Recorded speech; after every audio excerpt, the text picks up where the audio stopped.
కాంగ్రెస్ ప్రభుత్వం అధికారంలోకి వచ్చిన తర్వాత అనేకమైనటువంటి నూతన విధానాలను తీసుకొచ్చింది. అందులో భాగంగానే హైడ్రా అనే కొత్త విధానాన్ని కూడా తీసుకొచ్చింది. హైడ్రా పేరుతోటి గ్రేటర్ హైదరాబాద్ మున్సిపాలిటీ పరిధిలో ఉన్నటువంటి అనేకమైన చెరువులు, నాలాలు, కుంటలు వీటన్నిటిలో కబ్జాగా కాబడిన భూములను అలాగే అక్రమ కట్టడాలను కూడా కూల్చివేస్తుంది. సో అలాంటి వ్యవస్థ ఇప్పుడు ఉమ్మడి వరంగల్లో కూడా రావాలని కొంతమంది వరంగల్ నిపుణులు, మేధావులు అందరూ కూడా ఆశాభావం వ్యక్తం చేస్తున్నారు. అలాంటి వారిలో మనతో పాటు ఫోరం ఫర్ బెటర్ వరంగల్ వ్యవస్థాపక అధ్యక్షులు పుల్లూరి సుధాకర్ గారు ఉన్నారు. ఈ అంశంపై ఇదివరకే పలు కార్యక్రమాలు, సమావేశాలు కూడా నిర్వహించారు. సో వారిని అడిగి తెలుసుకుందాం. Sir, welcome to our channel. Sir చెప్పండి సార్, ఇక్కడ కూడా హైడ్రా రావాల్సిన అవసరం ఉందా? ఇక్కడ కూడా గతంలో ఉన్నటువంటి చెరువులకి ఇప్పుడు ఉన్నటువంటి చెరువులకి ఏమైనా కబ్జాలు గురయ్యా లేకపోతే అదే విధంగా ఉందా? హైదరాబాద్లో హైడ్రా అటువంటి వ్యవస్థ రావడానికి పూర్వరంగం చాలా ఉంది. దాదాపుగా మనం చూసినట్టయితే ఈ వాతావరణ చెరువులు, కుంటల ఆక్రమణ, అసలు గ్రీనరీ అంటూ లేకపోవడం, రకరకాల కారణాలతోని హ్యూమన్ యాక్షన్స్ మూలంగా నగరాలు వరద విపత్తులకు నగరాల్లో వరదలకు విలయతాండవం చేస్తున్నాయి. అట్లాగే మన వాయు కాలుష్యం, జల కాలుష్యం కూడా పెరిగిపోతున్నది. నగరాల విస్తరణ అడ్డదిడ్డంగా జరగడంతో రకరకాల పెను విపత్తులు సంభవిస్తున్నాయి. ఈ మధ్యకాలంలో మనం చూస్తూనే ఉన్నాం. ముఖ్యంగా నగరాలు చినుకుబడితే చిత్తడయ్యే పరిస్థితిలో మరి వరదలు నగరాలను ముంచెత్తుతున్నాయి. దీనికి అంతటకు కారణం చెరువులు, కుంటలు, నాలాల ఆక్రమణే, జలవనరుల ఆక్రమణే ప్రధాన కారణంగా నిపుణులు గుర్తించడం జరిగింది. మరి దాదాపు మనం కనుక చూసినట్టయితే దేశవ్యాప్తంగా ఉన్న 2 కోట్ల చెరువుల్లో దాదాపు 1,00,000 చెరువుల దాకా కనుమరుగైనట్టు 20 ఏళ్ల కాలంలోనే మనకు గణాంకాలు తెలియజేస్తున్నాయి. హైదరాబాద్ కనుక మనం చూసినట్టయితే హైదరాబాద్లో దాదాపుగా 3,500 చెరువులు ఉన్నట్టు రికార్డు తెలియజేస్తున్నప్పటికీ ఇప్పుడున్న 400 చెరువులు దాదాపుగా స్ట్రింక్ అయిపోయి కొన్ని చెరువులు అయితే పూర్తిగా కనుమరుగైపోయి మ్యాపుల్లో కూడా కనిపించకపోయిన దాఖలా కనిపిస్తున్నది. అంటే పూర్తిగా చెరువులు, కుంటలు, శిఖం భూముల లోపల కాంక్రీట్ జంగిల్గా మారిపోయి భవనాలు వెలిసినాయి. సుప్రీంకోర్టు 2013లోనే ఒక జడ్జిమెంట్ ఇచ్చింది. మనం ఇక్కడ ఇల్లీగల్ శిఖం భూములలో ఏ నిర్మాణం జరిగినా, అనుమతులు ఉన్నా కూడా అది ఇల్లీగల్ స్ట్రక్చరే, దాన్ని కూల్చివేయవలసిందే అని చెప్పింది. మరి నగరం ఎదుర్కొంటున్న అనేక రకాల విపత్తుల్ని మూల కారణంగా మరి తెలంగాణ ప్రభుత్వం హైడ్రా అంటూ ఒక వ్యవస్థను ఏర్పాటు చేసింది. హైడ్రా అనేది ఒక పూర్తిగా స్వతంత్రమైన వ్యవస్థ. హైడ్రా అంటే చాలామంది భవనాల కూల్చివేతకే ఏర్పడ్డదని అనుకుంటారు, కానీ జాతీయ విపత్తు నిర్వహణ చట్టానికి అనుగుణంగా హైడ్రాను ఏర్పాటు చేయడం జరిగింది. అయితే హైడ్రాలోకి ముఖ్యంగా మున్సిపల్ యాక్టు, తర్వాత Panchayati Raj act, irrigation act, revenue act సంబంధించిన అన్ని అధికారాలను కూడా హైడ్రా కట్టబెట్టడం జరిగింది. HYDRAA ministry of urban development authority మన పర్యవేక్షణలో పనిచేస్తుంది, స్వతంత్రంగా పనిచేస్తుంది. జీహెచ్ఎంసీకి నోటీసులు ఇచ్చే అధికారం మాత్రమే ఉంది. హైడ్రా భవన నిర్మాణాలకు సంబంధించిన దస్తావేజుల్ని, పత్రాలని కూడా వెరిఫై చేసి, స్క్రూటినీ చేసి కూల్చివేయగలిగే స్వతంత్రమైన అధికారాలు ఉన్న వ్యవస్థ హైడ్రా. ముఖ్యంగా ముఖ్యమంత్రి గారి మానసపుత్రిక ఇది. ముఖ్యమంత్రి గారి ఫోర్స్తోనే ఇది వచ్చిందని చెప్పి మరి తెలుసు మనకి. అయితే హైడ్రా దాదాపుగా ఇప్పటి వరకు కూడా విజయాలు సాధించింది. దాదాపుగా 166 ఆక్రమణలు, చిన్న పెద్ద ఎవరిని చూడకుండా మొట్టమొదటిగా కాంగ్రెస్ మంత్రి, యూనియన్ మినిస్టర్గా ఉన్న మాజీ మంత్రి పల్లంరాజు అక్రమ నిర్మాణాన్ని కూల్చివేయడంతోనే హైడ్రా మొదలైంది. దాదాపు 166 భవనాలను ఇప్పటివరకు కూల్చివేయడం కాకుండా మనకు దాదాపుగా చెరువులు, శిఖం భూముల్లో భూమిని కోల్పోయిన 43 ఎకరాల భూమిని కూడా దాదాపు ఇప్పటివరకు స్వాధీనం చేసుకోగలిగింది. అంటే చెరువుల్ని కొంతవరకు పూర్వస్థితిని తీసుకురావడంలో మనకు హైడ్రా కృతకృత్యమైందని మనం చెప్పొచ్చు. మరి ఇటువంటి వ్యవస్థ వరంగల్లో కూడా రావాల్సిన అవసరం ఉంది. మనం 2016 నుంచి కనుక మనం చూసినట్టయితే వరంగల్ నగరంలో ముంపు ప్రాంతాలు విస్తరిస్తున్నాయి. వరంగల్ నగరంలో వాటర్ లాగింగ్ ఏరియా ఎక్కువైపోతుంది. దానికి కారణం దాదాపు 20 సెంటీమీటర్ల వర్షం 3-4 గంటల్లో పడితే మాత్రం నగరం మొత్తం వరదకు గురయ్యే అవకాశం ఉందని చెప్పి నిపుణులు కూడా హెచ్చరిస్తున్నారు. దానికి కారణం చెరువులు, కుంటలు పూర్తిగా ఆక్రమణలకు గురి కావడం, నాలాలు పొంగి పొరలడమే ప్రధాన కారణంగా వరంగల్ నగరానికి నిపుణులు చెప్తున్నారు. అయితే ముఖ్యంగా మన వరంగల్ నగరం పరిస్థితి కనుక చూసినట్టయితే ఇదివరకు రెవెన్యూ రికార్డుల ప్రకారం 245 చెరువులు ఉండేవి. ప్రస్తుతం 20 చెరువులు కూడా లేని పరిస్థితి ఉంది. దాదాపుగా అన్ని చెరువులు కూడా మనకు కుడా మ్యాప్లోంచి, తర్వాత మున్సిపల్ కార్పొరేషన్ మాస్టర్ ప్లాన్ మ్యాప్లోంచి కూడా మాయమైపోయిన సంఘటన మనం ఇక్కడ చూస్తున్నాం. 240 చెరువుల్లో ఇప్పుడు మిగిలిన చెరువుల్లో, పెద్ద చెరువుల్లో మనం చూసినట్టయితే భద్రకాళ చెరువు ఉంది. ఒకప్పుడు అది 360 ఎకరాల చెరువు. దాదాపు 60 ఎకరాలు అది మనకు ఆక్రమణకు గురైనట్టుగా అక్కడ తెలుస్తుంది. ఒక 15 కాలనీలు భద్రకాళి చెరువు శిఖంభూమిలో వెలిసినాయి. అవి ప్రతి సంవత్సరం వరద ముంపుకు గురవుతున్నాయి. అదే మళ్ళీ అలాగే కోట చెరువు 154 ఎకరాలు, అందులో 30-40 ఏకర్స్ దాదాపుగా ఆక్రమణకు గురైపోయింది. చిన్నవడ్డపల్లి చెరువు, పెద్దవడ్డపల్లి చెరువు, బంధన్ చెరువు, అన్ని చెరువుల్లో కూడా అక్రమ నిర్మాణాలు వెలిసి సహజ నీటి ప్రవాహ మార్గాలని అడ్డుకుంటూ వరదలకు నగరంలో కారణమవుతున్న సంగతి మనం చూస్తూనే ఉన్నాం. అలాగే నాలాల వ్యవస్థ కూడా చూసినట్టయితే వరంగల్ నగరంలో దాదాపు 6 ప్రధాన నాలాలున్నాయి. నాలాలు దాదాపుగా ఆక్రమణలతో కుంచుకుపోయిన పరిస్థితి ఉంది. వరంగల్ సిటీలో నగరంలోనే 450 ఆక్రమణలు ఉన్నాయి. 450 ఆక్రమణలు 250 భవనాలకు అనుమతులు కార్పొరేషన్ ఇవ్వడం జరిగింది. నాలాలు పూర్తిగా కుంచుకుపోవడం, తర్వాత నాలాల్ని డీసిల్టింగ్ చేయకపోవడం, పూడికతీత తీయకపోవడంతో నాలాల వైశాల్యం, వెడల్పు, పొడుగు తగ్గి వరద నీటిని తట్టుకోలేకపోవడం, దాంతో ఆ నాలాలు పొంగి పొర్లి చుట్టుపక్కల కాలనీలు మునిగిపోతున్న సంఘటన కూడా మనం చూస్తూనే ఉన్నాం. అంటే వరంగల్ నగరంలో వరదలకు ప్రధాన కారణం, వరద వంటి పెను విపత్తికి ప్రధాన కారణం నాలాలు, చెరువుల ఆక్రమణ అని చెప్పి మనకు పట్టణ రంగ నిపుణులు కూడా చెప్తున్నారు. కాబట్టి మరి అటువంటి అక్రమ నిర్మాణాలని, నాలాలు, చెరువుల వెంట ఉన్న వాటిని తొలగించి చెరువుల్ని పూర్వస్థితికి పునరుద్ధరిస్తేనే తప్ప వరంగల్ నగరానికి ఈ ప్రమాదం నుంచి బయటపడడం సాధ్యం కాదు. కాబట్టి ఇప్పుడున్న పరిస్థితుల్లో హైదరాబాద్ లాంటి పరిస్థితి వరంగల్ కూడా ఉంది. కాబట్టి హైదరాబాద్ లాగే హైడ్రా వ్యవస్థను కూడా వరంగల్లో ఏర్పాటు చేయవలసిందిగా వాడ్రా పేరుతో మేము ప్రభుత్వాన్ని విజ్ఞప్తి చేస్తున్నాం. పోతే ఒక విషయంలో ప్రభుత్వానికి పౌర సంఘాల తరఫున మా విజ్ఞప్తి ఏమిటి అని అంటే, హైదరాబాద్ నగరానికి వరంగల్ నగరానికి కొన్ని ప్రత్యేక పరిస్థితుల్లో తేడా ఉంది. హైదరాబాద్ నగరానికి వరంగల్ను కౌంటర్ మ్యాగ్నెట్ అంటారు పట్టణ పరిభాషలో. పోతే హైదరాబాద్ నగరంలో చెరువుల ఆక్రమణ ఎక్కువ భాగం జరిగింది బడాబాబులు, ధనవంతులు, వ్యాపారవేత్తలు, సెలబ్రిటీలు, రాజకీయ నాయకుల వల్లనే జరిగింది. హైదరాబాద్ చెరువుల చుట్టూ కనుక మనం చూసినట్టయితే మనకు విద్యా సంస్థల భవనాలు, తర్వాత రాజకీయ నాయకుల విల్లాలు, గెస్ట్ హౌస్లే మనకు కనిపిస్తాయి. అవి డిమాలిష్ చేయడంలో మనకు ఎవరికి కూడా అభ్యంతరం లేదు. పోతే వరంగల్ విషయానికి వస్తే వరంగల్ చెరువుల చుట్టూ ఇటువంటి పెద్దవాళ్ల భవనాలు ఉన్నప్పటికీ కూడా చాలా భాగం కొన్ని ప్రాంతాల లోపల పేద మధ్యతరగతి వర్గాల ఇళ్ళు ఉన్నాయి అక్కడ. మరి వాటిని కూడా కూల్చేస్తే మరి అది వాళ్ళు వాస్తవంగా చెప్పాలంటే వాళ్ళు ఆక్రమణదారులు కాదు, పేద మధ్యతరగతి వర్గాల వాళ్ళు, స్థిరాస్తి వ్యాపారులు, రాజకీయ నాయకుల మోసాలకు బలై అక్కడ అనుమతులు ఉన్నాయన్న భ్రమలో ప్లాట్లు కొనుక్కున్న వాళ్ళు, ఇల్లు కట్టుకున్న వాళ్ళు, వాళ్ళ భవనాలను కూడా కూల్చేయడం సమంజసం కాదని పౌర సంఘాల తరఫున మేము భావిస్తున్నాం. కాబట్టి వాళ్లకు ప్రత్యామ్నాయం తప్పనిసరిగా చూపించాలి.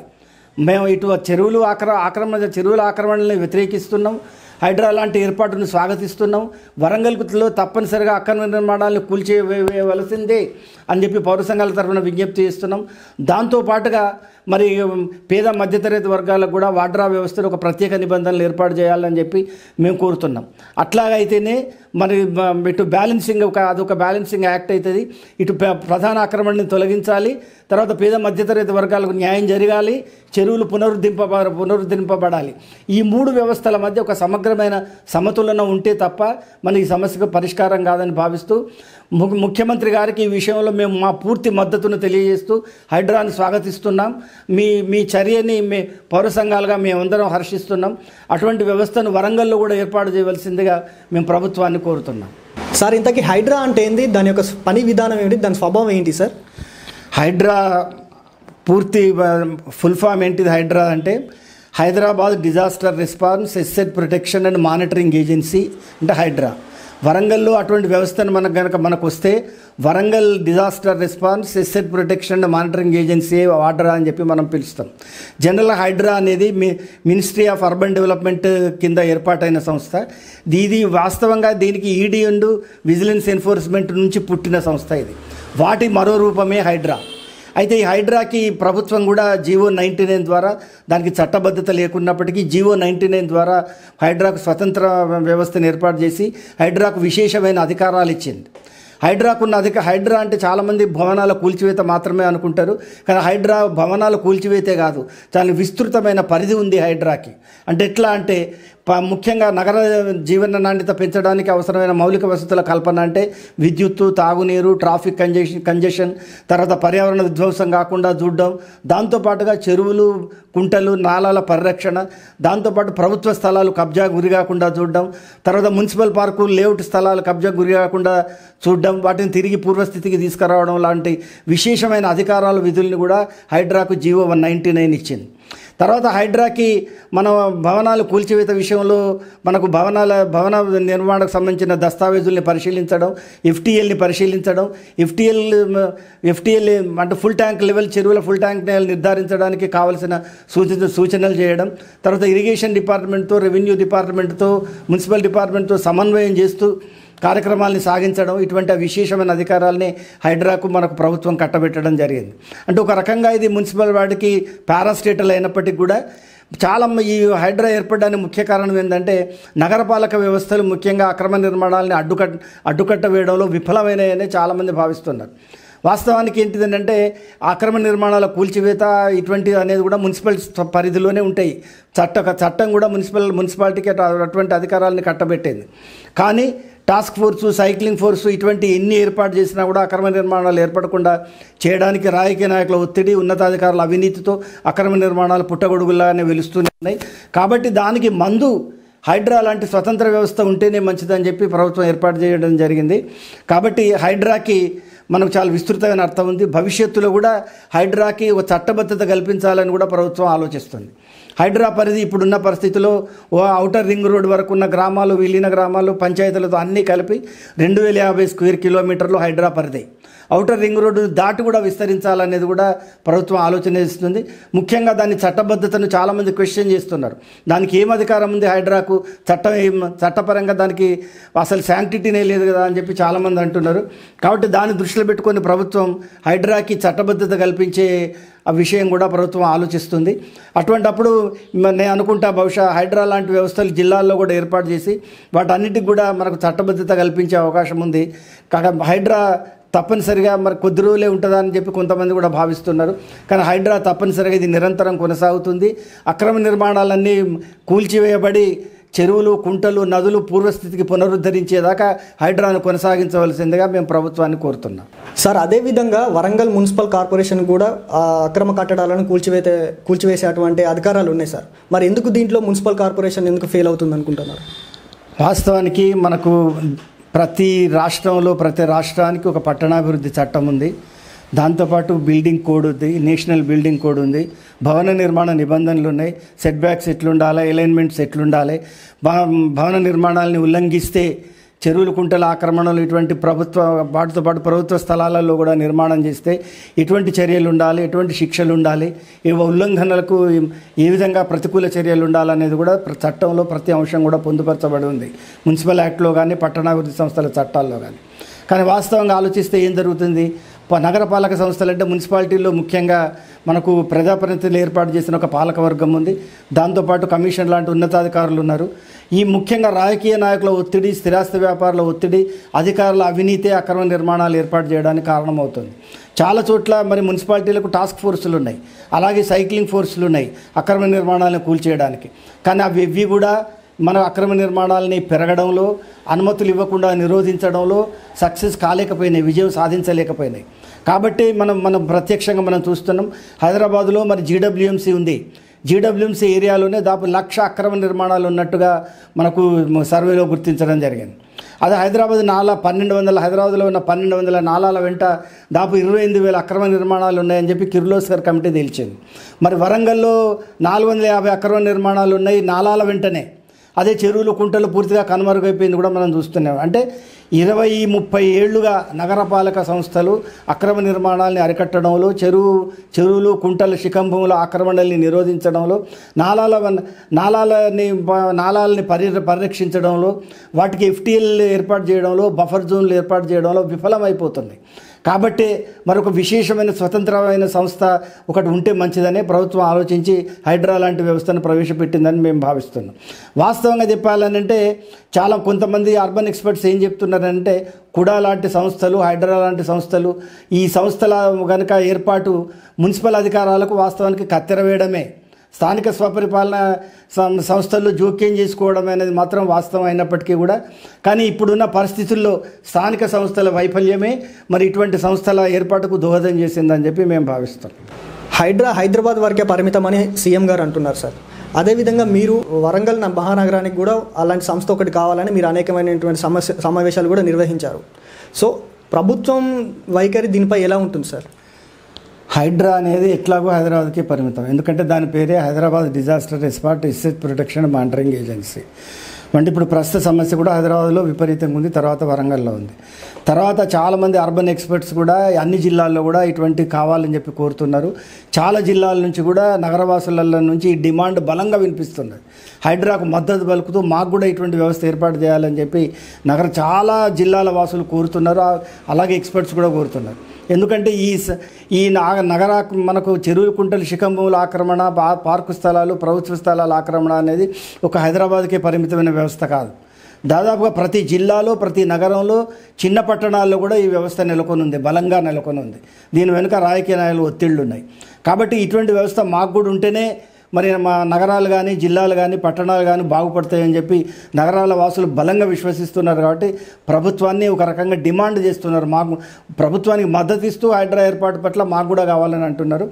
అదే క్రమంలో మేము కూడా వరంగల్కి ఇటువంటి వ్యవస్థ రావాలి, ఎందుకంటే హైదరాబాద్కు వరంగల్కు చాలా విషయాలు పోలికల్లోనే అన్న ఉద్దేశంతో హైడ్రా ఏర్పాటును చేయాలని చెప్పి మేము ప్రభుత్వాన్ని 2-3 సమావేశాలు నిర్వహించినాం. త్వరలోనే ఒక ర్యాలీ కూడా నిర్వహించబోతున్నాం. హైడ్రాకి తర్వాత మా సమావేశానికి ప్రజల నుంచి కూడా భారీ స్పందన వస్తుంది. చాలామంది అడుగుతున్నారు దీన్ని మీరు కంటిన్యూ చేయండి, హైడ్రా ఏర్పాటు మనకు తప్పనిసరిగా కావాలని. కాబట్టి ప్రభుత్వం కూడా ఒక ఆలోచనలో ఉంది. ప్రతి జిల్లాకు కూడా ఒక వ్యవస్థ ఏర్పాటు చేయాలనేది ప్రభుత్వం ఆలోచనలో ఉంది. పోతే నేను అనుకుంటా హైడ్రాకి ముందు చట్టబద్ధత కల్పించిన తర్వాత మిగిలిన జిల్లాల్లో అటువంటి స్వరూపాన్ని ఏర్పరిచే అవకాశం ఉంది. హైదరాబాద్ లాగానే పూర్తి అదే నమూనాతో వరంగల్లో రావడం కొంచెం కష్టం. ఎందుకంటే వరంగల్ నగర భౌగోళిక స్వరూపానికి, హైదరాబాద్ నగర భౌగోళిక స్వరూపానికి రెండింటి మధ్యలో మనకు ముఖ్యంగా వర్గాల పరంగా చూస్తే మనకు ఆర్థిక ఎకానమీ పరంగా అంటే మనకు తలసరి ఆదాయం, తర్వాత జీవన ప్రమాణాల దృష్ట్యా చూస్తే తేడాలు ఉన్నాయి. కాబట్టి ఖచ్చితంగా మనకు హైడ్రా అనే వ్యవస్థ మనకు ఏర్పాటు అవుతుంది. తర్వాత కొన్ని నిబంధనలు కూడా ప్రత్యేకంగా హైదరాబాద్కు, వరంగల్కు ఉన్న తేడాల దృష్ట్యా వరంగల్ వ్యవస్థ కొంచెం ప్రత్యేకంగా ఏర్పాటు అవుతుందని చెప్పి నేను భావిస్తున్నా. ప్రభుత్వం కూడా అదే వైఖరితో ఉంది. ప్రభుత్వానికి కూడా సూచనలు, సలహాలు ఇవ్వడానికి మేము ఒక డాక్యుమెంట్ తయారు చేస్తున్నాం.